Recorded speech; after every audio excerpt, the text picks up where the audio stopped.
Olviden las pirámides y las mamíferas. El secreto más asombroso de Egipto antiguo no está en un tombo. Está encargado en sus paredes templadas en plena vista.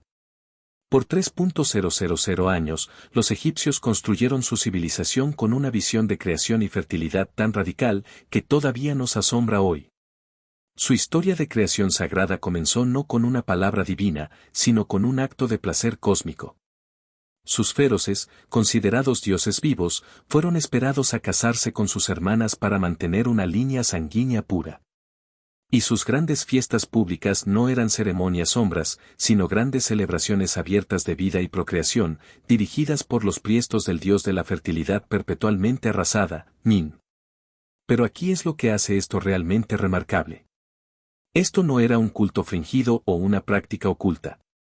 Esto era una religión egipcia mainstream y vida diaria por más de 3 milenios.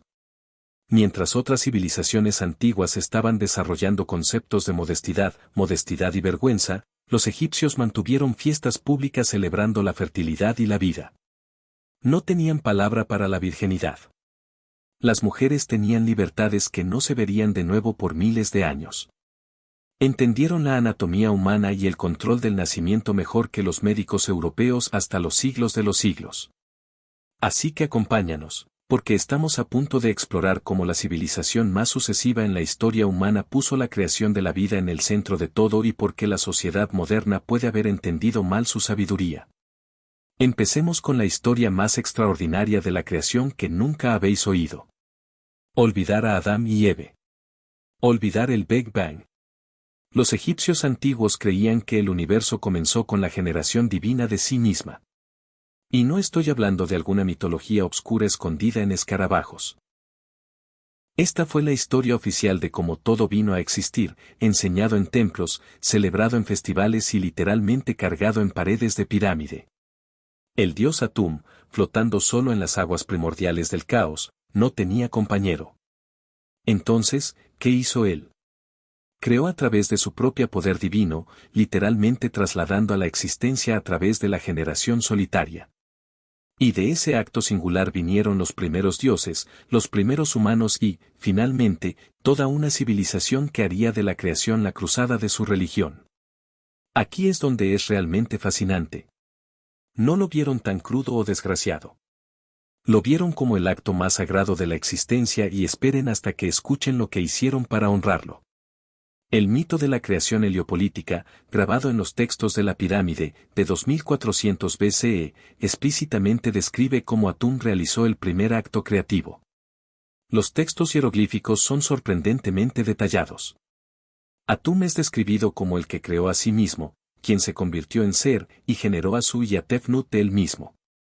Su se convirtió en el dios del aire, Tefnut, la godina de la humedad. Pero aquí es lo que la mayoría de la gente no realiza. Esto no era metafórico o simbólico. La lengua anciana egipciana tenía palabras específicas para la generación de sí misma y las usaron en estos textos religiosos. Los textos de la pirámide del siglo medio son aún más explícitos, describiendo cómo Atum tomó su poder creativo en mano y logró el primer acto divino que inspiró la creación. La parte realmente remarcable es que este acto se convirtió en tan sagrado que el título de la mano de Dios se convirtió en uno de los mejores honores que una mujer podía recibir en Egipto antiguo. Las reinas y los priestos del nuevo reino oraron este título con orgullo, entendiendo que representaban simbólicamente la fuerza creativa divina que ayudó a convertir al universo en ser. La reina Hatshepsut, una de las más poderosas faraoes femeninas de Egipto, clamó específicamente este título y lo cargó en su templo de mortería. Imaginen si los líderes religiosos hoy en día tuvieran títulos referenciando la historia de la creación tan directamente. Ese es el nivel de aceptación mainstream que estamos hablando de. Las paredes de templos a lo largo de Egipto representan esta escena de creación. El templo de Karnak, visitado por millones de turistas anualmente, contiene relieves mostrando un átomo en el acto de la generación de sí misma. El templo de Dendera tiene un templo entero dedicado a la primera vez, el momento de la creación divina que comenzó todo. Estos no estaban escondidos en cámaras secretas, estaban desplazados prominentemente donde los oradores los verían durante las ceremonias religiosas. Los guías de tour modernos a menudo pierden estas explicaciones, pero los antiguos egipcios aseguraron que todos entendieron exactamente cómo comenzó su universo. Aquí es lo que es realmente emocionante. Esta mitología de la creación formó cada aspecto de la comprensión egipcia de la vida durante los próximos 3.000 años. Si el Dios Supremo creó existencia a través de la generación de sí misma, entonces la creatividad humana y la fertilidad no eran malvados o sinfíos, eran literalmente divinos. El flujo anual del Nahil, que dependía de la civilización egipcia, fue entendido como continuación de la fuerza creativa divina fertilizando la tierra. Las aguas vivas que aparecieron fueron vistas como una bendición divina que brindaba abundancia a Egipto. Los sacerdotes harían rituales recogiendo el acto creativo de átomos para asegurar que las inundaciones llegaran a su horario. La evidencia arqueológica es sorprendente. En 2007, los investigadores descubrieron un papirus en el Museo de Turín que había sido mal traducido durante décadas. Cuando fue interpretado correctamente, reveló instrucciones detalladas para un ritual religioso en el que los sacerdotes simularían el acto creativo mientras cantaban canciones de la creación. El Museo de Turín cubre una estatua de la época del pasado mostrando a un sacerdote en una posición de reverencia a la creación. Estos artefactos prueban que esto no era teología abstracta, sino religión practicada. ¿Por qué los egipcios desarrollaron esta historia de creación única? La respuesta revela su comprensión sofisticada de la biología y la naturaleza. Observaron que la vida surgió de la generación corporal. La creación llevó a la nueva vida. Las aguas del flujo crearon las plantas. En una civilización desierta totalmente dependiente del flujo anual del Nahil, la conexión entre las fuerzas vivas y la creación hizo perfecto sentido. A pesar de los mitos de la creación mesopotamiana que involucran batallas violentas entre los dioses o la historia hebraica de la palabra divina creando la luz, los egipcios se dirigieron directamente a la fuente biológica de la creación. Este mito de la fundación tenía implicaciones profundas para la sociedad egipcia. Las mujeres no se vieron como beselas pasivas, como en la filosofía griega. En lugar de eso, fueron participantes activos en el proceso creativo, simbólicamente representando el poder creativo divino. La generación de sí misma no era vergüenza, sino un eco sagrado del primer acto divino. Las prácticas templarias a lo largo del antiguo Medio Oeste tomaron significado religioso como recreación de la creatividad divina. El entero entendimiento egipcio del género, la reproducción y la responsabilidad religiosa originaron de esta escena primal de la creación divina. La influencia extendida a la medicina y la ciencia egipcia, el papiris ginecológico de Cajún, de 1800 BCE, muestra un entendimiento remarcable de la reproducción humana, probablemente originando el estudio religioso de la creación divina. Los médicos egipcios entendieron la conexión entre la generación y la concepción de siglos antes de otras civilizaciones. Desarrollaron algunos de los primeros tratamientos de fertilidad del mundo basados en principios religiosos derivados de su mito de creación. Los egiptologistas modernos, inicialmente, estaban tan sorprendidos por estos textos que muchas traducciones primeras fueron sanitizadas. Los escolares victorianos como E.A. Wallace Budge, simplemente rehusaron traducir las secciones explícitas, dejándolas en hieroglíficos o reemplazándolas con eufemismos latinos. No fue hasta las revoluciones sociales de los años 60 que las traducciones acuradas se publicaron. Aún hoy, muchas exposiciones de museos reflejan estos aspectos de la religión egipcia, presentando una versión sanitizada que habría asustado a los egipcios antiguos. Imaginen caminar a la escuela de domingo y ser enseñado que Dios creó el universo a través de la self-generación. Los padres serían sorprendidos, pero para los egipcios antiguos, esto no era escándalo, era sagrado.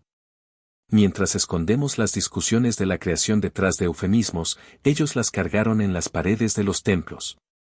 Y hablando de los templos, esperen hasta que escuchen sobre el Dios que oraron como el embodimiento de la fertilidad. Si creyeron que la creación divina era sorprendente, el Festival de Min nos sorprenderá, porque, a pesar de que Atum estaba sola en el vacío cósmico, Min estaba muy presente en las ciudades egipcias, y su oración involucraba displazos públicos que harían que las celebraciones modernas parecieran tímidas. Ahora, hablemos de la diosa de fertilidad más prominente en la historia humana, un dios que fue literalmente orado para su representación de poder creativo masculino. Min no era una diosa minera escondida en los hombros, era uno de los dioses más importantes de Egipto, de 6,000 años, y sus festivales eran el equivalente antiguo de Mardi Gras, con una celebración de fertilidad, con una ceremonia religiosa. Imaginen esto, procesiones masivas a través de las ciudades, cargando estatuas de un dios representando virilidad, mientras que los sacerdotes ofrecían leche, porque cuando la cortas, se crea un sapo blanco que les recuerda propiedades vivas. Los visitantes extranjeros estaban tan sorprendidos que no podían describir lo que vieron. Pero aquí está la parte realmente remarcable, esto no fue considerado inapropiado, esto era un negocio religioso serio, esencial para asegurar que el Nilo flotara y que las plantas crecieran. La iconografía de Min es absolutamente irrefutable, cada una de sus depicciones muestra a él como un símbolo de fertilidad y regeneración, normalmente prominentemente disponible, pintado en negro para representar el suelo fértil del Valle de Nilo. Pero aquí es lo que la mayoría de la gente no realiza, esto no fue una exageración artística, las estatuas de Min, algunas más de 20 pies altos, presentaban representaciones de poder masculino. La estatua colosal de Min en Coptos, descubierta en 1894, fue tan explícita que los excavadores victorianos intentaron modificarla, afortunadamente fallaron, y todavía podemos ver al dios como los antiguos egipcios le oraron. El Festival de Min, durante la temporada de la plantación, hace que las celebraciones modernas se vean subyugadas por comparación. Aquí es lo que en realidad sucedió, según varias fuentes antiguas, el feroz él mismo dirigiría una procesión cargando la estatua de Min por las calles. Los sacerdotes caminaban al lado, cargando enormes cantidades de arroz, no para comer, pero porque el arroz era considerado un afrodisíaco debido a su sapo sucio. Las mujeres se dirigían por las calles y hacían gestos rituales hacia la estatua, a veces bailando, en actos rituales para honrar al dios y asegurarse de la fertilidad. La procesión terminaba en las chapas especiales de Min, donde se realizaban rituales sagrados. El historiador greco Heródotos, visitando Egipto en 450 BCE, fue tan asombrado por la oración de Min que escribió: lo que he visto en los templos de este dios, no puedo describirlo en detalle, aunque no tengo ninguna duda de lo que mi ojo observaba. Los escritores romanos estaban igualmente sorprendidos. Plutarch describía ver a las mujeres venerando abiertamente las estatuas de Min de maneras que causarían que Júpiter se abrazara. Estos no se consideraban actos inapropiados, sino obligaciones religiosas. Las mujeres que intentaban concebir, realizaban honras rituales con las estatuas de Min de maneras que mostraban una devoción religiosa profunda. La evidencia arqueológica confirma estos cuentos antiguos. En 1998, un equipo trabajando en el templo de Luxor, descubrió una chambra oculta, con docenas de pequeñas figurines de Min, cada una mostrando señales de uso ritual. La análisis mostró señales de óleos antiguos y ofrendas, confirmando su propósito religioso. El líder del equipo después dijo que encontrar este monedazo fue como descubrir una chambra de ritual antiguo, excepto que era una chapela.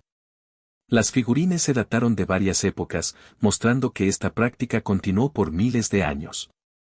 Pero aquí viene la parte realmente remarcable. Min no se venía solo en templos. Cada hogar egipcio tenía una chambra de Min, normalmente en cuartos privados. Las pequeñas amuletas de Min se vestían como jubilados, con sus símbolos desplazados. Los niños usaban los charms de Min para protegerse. Imagina dar a tu hijo un símbolo de fertilidad hoy, sería controversial. Pero para los egipcios, esto era tan normal como usar ningún símbolo religioso. El Museo Cairo tiene más de 10.000 amuletas de Min en su colección, y eso es lo único que sobrevivió. La naturaleza pública de la oración de Min sorprendió a los visitantes extranjeros durante milenios. Cuando la expedición de Napoleón llegó a Egipto en 1798, los soldados franceses reportaron ver festivales rurales de Min que los dejaron sin palabras. Uno de los oficiales escribió que los nativos paraban los símbolos de fertilidad a través de sus aldeas con tanto entusiasmo que nuestros hombres estaban asombrados por su abertura. Los viajeros británicos y victorianos estaban tan distorsionados que campañaron para que las estatuas de Min se retiraran de la vista pública. Muchos estaban escondidos en los basamentos del museo donde permanecen hoy. Las descubrimientos modernas siguen revelando cómo tan central era Min a la vida egipcia. En 2019, los arqueólogos encontraron una tienda cerca de Abidos con símbolos de Min en cada taza de almacenamiento. La análisis mostró que la cerveza fue hervida con herbos conocidos para enriquecer la vitalidad. No era solo simbolismo religioso. Estaban literalmente bebiendo una cerveza especial para los festivales de Min. La tienda podía producir más de 22.000 litros a la vez, sugiriendo que estos festivales invocaban a toda la población celebrando la fertilidad mientras honrando a su diosa. La influencia de Min en la cultura egipcia no puede ser overstado. El hieroglifo de la virilidad es literalmente el símbolo de Min. La palabra de fertilidad incorpora su leto sagrado. Incluso la arquitectura egipciana reflejaba la oración de Min. Los pilares eran diseñados para herir la naturaleza. Los pilares eran diseñados para herir la naturaleza. Las puertas simbolizaban pasos de la vida. Las famosas obeliscas ahora decoran ciudades en todo el mundo. Son esencialmente monumentos a la potencia regenerativa, aunque tu guía de tour no lo mencionará. La importancia económica de la oración de Min explica su prominencia. La sobrevivencia de Egipto dependía de la fertilidad agricultora y la reproducción humana. Min embodía ambas. Sus festivales coincidieron con tiempos de plantación y cosecha. Las celebraciones asociadas con su oración no eran solo religiosas. Fueron rituales de fertilidad práctica. Los recuerdos de la iglesia muestran que las cifras de nacimiento aumentaron 9 meses después de los grandes festivales de Min. Los dioses ofrecieron sus promesas, incluso si a través de medios muy humanos. Hoy en día, los símbolos de fertilidad serían más controversiosos que, digamos, las reglas comunitarias. Pero los antiguos egipcios los pararon por las calles como si fuera la cosa más natural del mundo. Ellos entendieron algo que hemos olvidado, que la fertilidad y la reproducción son literalmente lo que mantiene la civilización. Pero si piensas que la oración de fertilidad pública era extrema, espera hasta que escuches lo que hizo la royalidad egipcia para mantener sus líneas sanguíneas puras. Y por pura, quiero decir algo que hoy sería completamente tabú. Porque cuando tus dioses están creando el universo y tu dios de fertilidad es prominente, casarse dentro de la familia empieza a parecer parte del plan divino. Aquí es donde las prácticas egipcianas van de inusual a absolutamente asombrante por los estándares modernos. ¿Recuerdas cómo la royalidad europea casó a sus vecinos? Y creemos que eso es inusual. Los faraones egipcios lo tomaron mucho más lejos. Se casaron regularmente con hermanos y hijas, a veces ambas. Esto no era algún escándalo secreto o ocasional.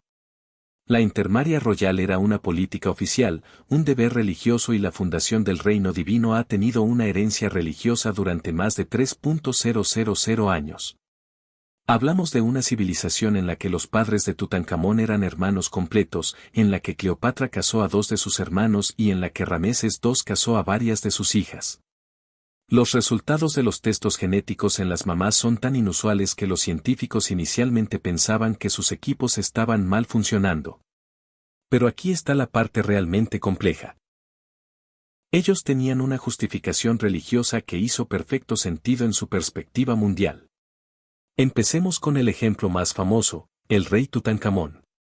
Cuando los investigadores finalmente tuvieron la permisión de analizar sus restos en 2010, esperaban encontrar relaciones cercanas. Lo que descubrieron fue un árbol de familia complejo. Los padres de Tutankamón no eran solo relacionados, eran hermanos completos. Sus abuelos en ambos lados eran del mismo pueblo. El joven rey mostró problemas de salud múltiples, un pie de club, una severa escoliosis y otras condiciones que le hicieron la caminata difícil. Necesitaba una cadera para caminar a la edad de 19. No era dignidad royal, sino el resultado biológico de una familia cercana a la casa. Pero Tutankamón no era único. Toda la dinastía 18 practicaba casas cercanas. Amenhotep III casó a su hija Sitamón. Cuando se publicaron pruebas genéticas, los investigadores descubrieron que no era solo su esposa, sino que también era la madre de algunos de sus hijos. Amenhotep IV, luego Akenatón, casó a varias de sus hijas. Una se casó con su hermano Tutankamón, haciendo de ella su hermana y su esposa simultáneamente. Aquí es lo que la mayoría de la gente no realiza. Esto no era oculto ni desgraciado. Las inscripciones royales proclamaron estas relaciones con orgullo. El título de la esposa del rey, la hermana del rey, fue cargado en las paredes de los templos y en los documentos oficiales. Un robador de Amenhotep II literalmente dice que el corazón de su majestad estaba lleno de amor por su hermana y le hizo de ella su gran esposa royal. Imaginen a los políticos modernos anunciando que se casaron sus hermanos. El escándalo sería enorme. Pero los sujetos egipcios celebraron estas uniones como divinas. La época ptolomeaca continuó las tradiciones de intercambio royal. Cleopatra VII, la famosa Cleopatra, casó a ambos sus hermanos, Ptolomeo XIII y Ptolomeo XIV. Esto no era inusual para su dinastía. Los Ptolomeos practicaban el casamiento de hermanos durante 300 años. Ptolomeo II comenzó la tradición por casar a su hermana completa, Arsinoe II, y continuó sin romperse. A la época de Cleopatra, el árbol de la familia había sido extremadamente interconectado. El análisis de los restos ptolomeacos muestra los problemas de salud progresivos, las complicaciones de nacimiento, los espacios de vida cortos y los problemas de fertilidad que finalmente terminaron la dinastía. Pero aquí es donde se vuelve realmente complejo. Ellos tenían una justificación religiosa que hizo perfecto sentido en su perspectiva mundial. El mito de Isis y de Osiris, la historia más importante de la religión egipcia, se centraba en un par de hermanos y hermanas que amaban a los demás tan profundamente que incluso la muerte no podía separarlos. Isis buscó el cuerpo desmembrado de Osiris, lo reasembló y luego lo llevó a la vida lo suficientemente largo para concebir a su hijo Horus. Esto no era solo un mito, sino el template para el comportamiento royal. La evidencia arqueológica muestra exactamente cómo era el intercambio royal normalizado. Los contratos de casamiento entre hermanos y hermanas han sido encontrados con el mismo lenguaje legal que cualquier otra casación. Un papirus de la época ptolemaica discute los arreglos de la fe entre hermano y hermana tan casualmente como si discutiéramos un prenuptio. Los reliefos templados muestran a los hermanos y hermanas en posiciones íntimas, con labios hieroglíficos, con orgullo de identificar su relación. El papirus de Arwensmith incluye consejos médicos sobre las condiciones comunes en casamientos divinos. Sabían las consecuencias biológicas, pero las consideraban aceptables para mantener las líneas sanguíneas divinas. Los reyes extranjeros estaban constantemente confundidos por los costumbres de casamiento egipcio. Las letras de Amarna, correspondientes diplomáticas de la década del XIV, incluyen varias instancias de reyes extranjeros expresando sorpresa a las propuestas egipcias. Un rey babiloniano escribió, ¿preguntas por la mano de mi hija mientras estás casado con tu propia sangre? Esto no se hace entre las naciones civilizadas. La respuesta egipciana esencialmente dijo, no lo entenderías. Es un asunto divino. Los casamientos diplomáticos se convirtieron en complicados cuando las princesas extranjeras descubrieron que se esperaban compartir su esposo con sus hermanas. Las consecuencias de salud eran severas y bien documentadas. Los restos de las dos hijas de Tutankamón, de su esposa y hermana, mostraban abnormalidades genéticas severas. Los niños tenían condiciones incompatibles con la vida. Pero aquí viene la parte realmente poesía.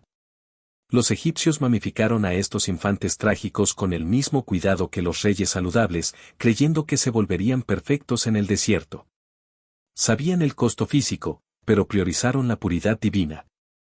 El intercambio de reyes tenía ventajas políticas más allá de la justificación religiosa. Mantuvo el poder y la riqueza dentro de la familia. Preventó la influencia extranjera en el trono. Eliminó las disputas de sucesión. ¿Quién podría desafiar a un faraón casado con cualquier rival? La práctica era tan efectiva que algunas familias no royales empezaron a copiarla. Estudios de mamíferos de clase media en el periodo reciente muestran un aumento de las tasas de casas de familia cercana, aunque nunca llegaban a niveles de reyes. Los egiptólogos modernos han luchado por aceptar el estento del intercambio de reyes durante décadas. Los escólicos anteriores asumieron que los títulos eran ceremoniales, que la hermana significaba querida en lugar de hermana biológica. Se tomó una análisis extensa para demostrar que no, cuando los textos egipcios dijeron que el faraón se casó con su hermana, significaban su hermana la hermana de los mismos padres. La evidencia es tan sorprendente que denunciarla sería como denunciar los factos científicos. Aún así, los museos siguen bailando por esta realidad usando eufemismos como las líneas sanguíneas consolidadas del rey, en lugar de decir lo obvio. Nos preocupamos por casas cercanas. La royalidad egipcia antigua casó con sus hermanos y lo llamó la dutía divina. Esto hace que tus dinámicas familiares parezcan bastante normales, ¿verdad? Pero las prácticas de casamiento royal eran solo el comienzo de sus costumbres inusuales. Espera hasta que escuches lo que los egipcios hacían todos los días y, lo más importante, lo que usaban para controlar el nacimiento. Espejo alerta, involucra productos animales inesperados y sí, los usan exactamente como piensas. Si pensabas que casarte con tu hermana era el pico de la extrañeza egipcia, no estás preparado para lo que las personas normales hacían para evitar la enfermedad. Si te preocupas por los efectos de los controles de nacimiento modernos, debes escuchar lo que las mujeres antiguas egipcias estaban haciendo. Imagina a tu médico prescribiendo una mezcla de drogas de crocodile, azúcar y carbonato de sodio para uso íntimo. No era un remedio de baja ventana, sino un consejo médico legítimo, escrito en documentos oficiales de papiros por médicos entrenados. Pero aquí está la parte remarcable. Actualmente funcionaba. Algo así. Los antiguos egipcios eran tan románticamente activos que desarrollaron el primer sistema contraceptivo y otras técnicas de determinación. No tenían concepto de virginidad, literalmente no había palabra para ello en su lenguaje. ¿Relaciones premaritales? Totalmente aceptable. ¿Múltiples compañeros? Tu negocio. Básicamente vivían según los estándares modernos mientras el resto del mundo antiguo todavía estaba figurando agricultura. El papiro ginecológico de Cayen, de 1800 BCE, se lee como un manual de salud antiguo. Aquí hay una actual prescripción. Los drogados de crocodilo mezclados con la harina fermentada se aplican como directo. Otra receta llama a la canela mezclada con los dates de tierra y la canela de acacia. Una tercera sugiere el limón seco en la azúcar de acacia. Pero aquí es lo que descubrieron los científicos modernos. Estos no eran ingredientes randos. Los drogados de crocodilo son alcalinos, creando condiciones hostiles a la concepción. La harina de acacia contiene ácido láctico, un conocido espermicida que todavía se usa hoy.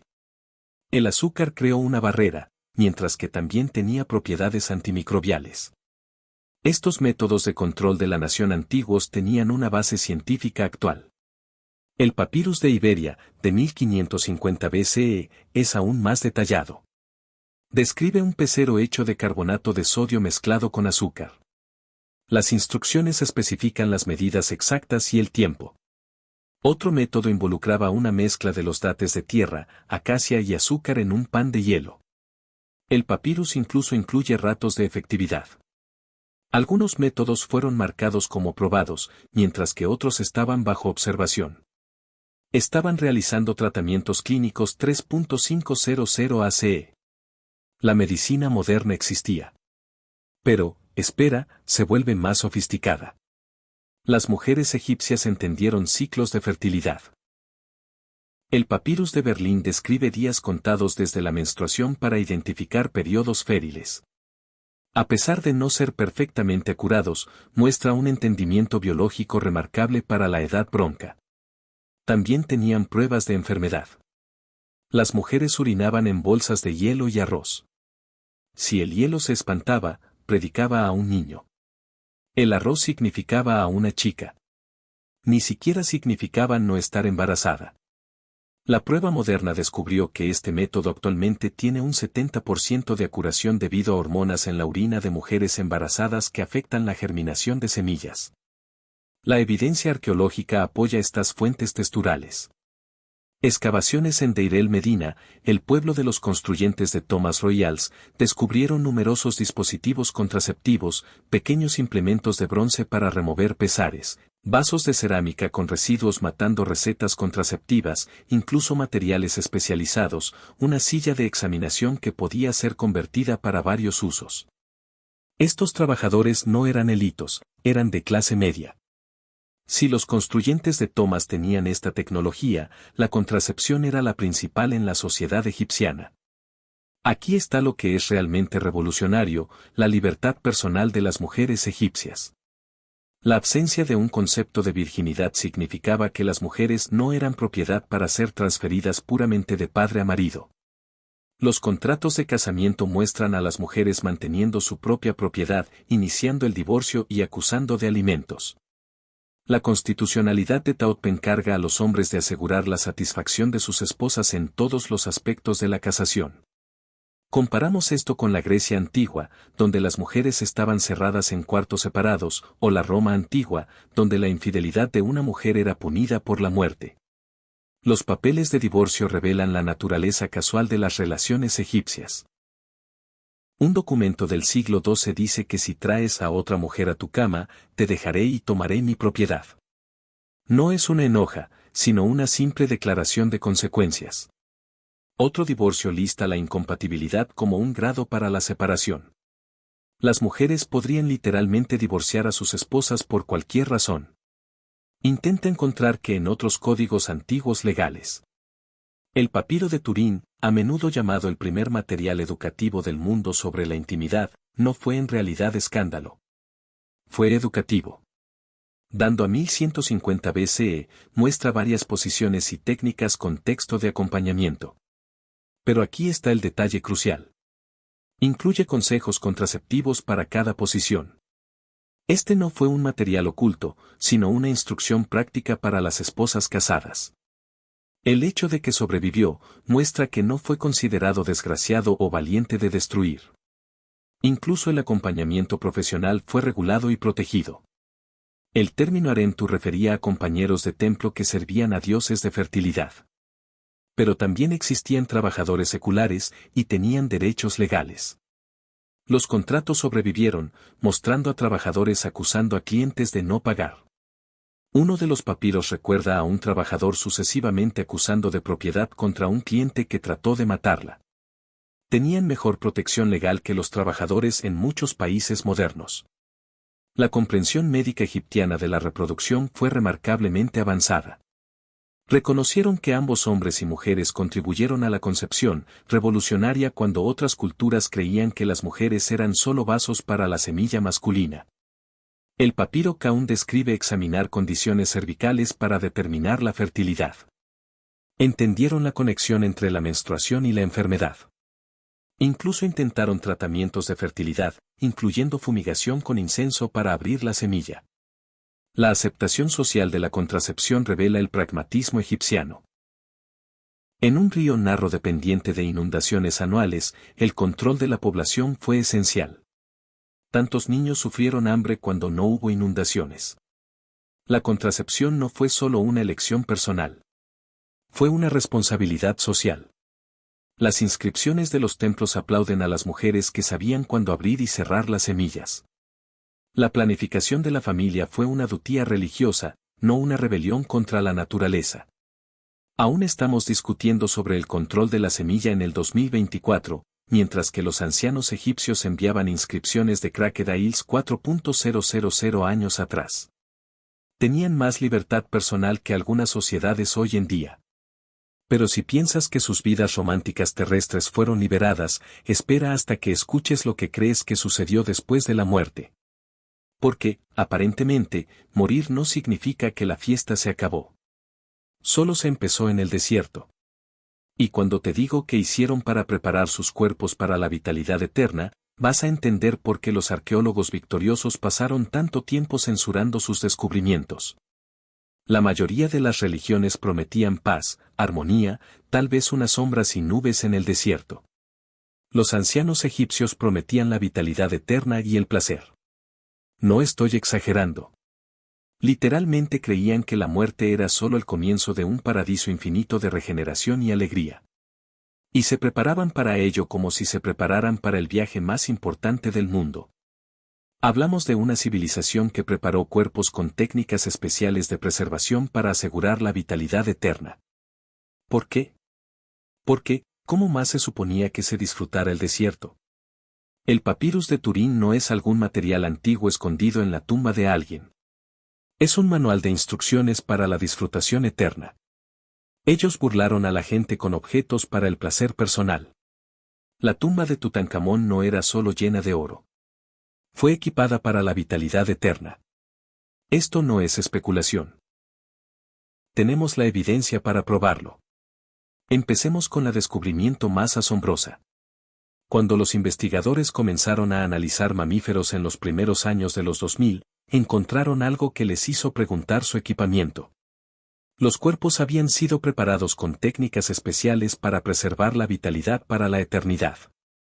No la preservación simbólica, sino la preparación anatómicamente detallada, utilizando liñén seco de resina.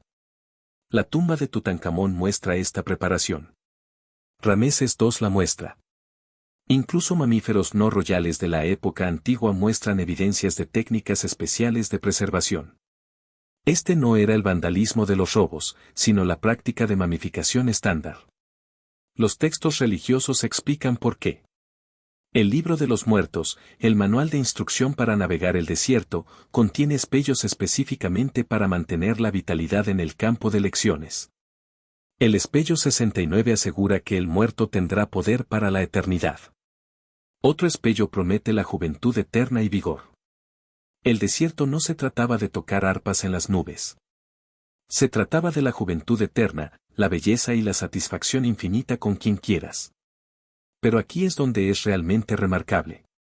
Los egipcios creían que podías disfrutar de la compañía divina en el desierto. El libro de la llegada por el día describe a los individuos heridos que se unen a los dioses en celebración eterna. Uno de los pasajes describe a los heridos que declaran que tienen unión con las fuerzas divinas de la creación. Estos no eran uniones espirituales metafóricas. Las hieroglíficas son explícitas sobre la regeneración y la vitalidad. Imagina el cielo, pero todos están disfrutando de la juventud eterna y de la vigor. Ese es el paraíso egipcio. Los productos de la gravedad prueban que se tomaron esto en serio. El tombo de Nefertari, la esposa favorita de Rameses II, contaba con objetos para el cuidado personal y el placer. El tombo de Tutankamón contaba con óleos y ungüentos labelados por la vitalidad eterna. Incluso los tombos de pobres personas contaban amuletos pequeños para que todos pudieran participar en la celebración eterna, sin importar su estatus económico. El papiro de Turín, que se entendió como arte antiguo, es actualmente labelado como posiciones para la eternidad. El trabajo de traducción reciente reveló que no solo muestra actividades, sino que muestra posiciones que son solamente posibles con la flexibilidad mágica que se le da en los prusos. En el pasado, una escena muestra acrobacias imposibles con hieroglíficos que explican que en el campo de Ritz el cuerpo sabe sin límites. Este era un manual de entrenamiento para los placeres que no podías ni intentar mientras vivías. La evidencia arqueológica sigue apoyando estas creencias. En 2018, los excavadores de Sucre encontraron un tombo con paredes cubiertas con escenas de vitalidad eterna, no escondidas en una cámara de atrás, sino en el cuarto principal. El fallecido, un oficial de nivel medio, se muestra disfrutando de varias actividades con diferentes compañeros, tanto humanos como divinos. Las capturas hieroglíficas describen cada escena en detalle. La preparación del tombo sola costaría años de salario, mostrando lo importante que era la vitalidad eterna incluso para los egipcios de clase media. Procedimientos de momificación específicamente preservaron o enriquecieron características vitales. El papiro Edwin Smith describe técnicas para asegurar la vitalidad eterna. Para individuos ricos, esto involucraba técnicas especiales de preservación. Los pobres hicieron con objetos simbólicos, pero todos obtuvieron alguna forma de preparación para la vitalidad eterna. El concepto de caerse no existía. Todos disfrutaban de la total vitalidad en el paraíso, sin importar cuándo mueran. Incluso los muertos de niños muestran preparación para la vitalidad adulta. A pesar de no tener preparación adulta, las mamíferas de niños a menudo incluían fertilidad, amuletos y textos prometiendo que al llegar a la edad adecuada en el desierto, disfrutarían de la vigor adulta. El concepto de la vida eterna no existía. Todos se convertirían en adultos vibrantes en el paraíso, sin importar cuándo mueran. El aspecto más remarcable es que algunos tombos contienen instrucciones para la regeneración y la creación eterna. No en la tradición royal del intermarcio terrestre, sino basado en la creencia de que en el desierto las limitaciones terrestres ya no se aplican.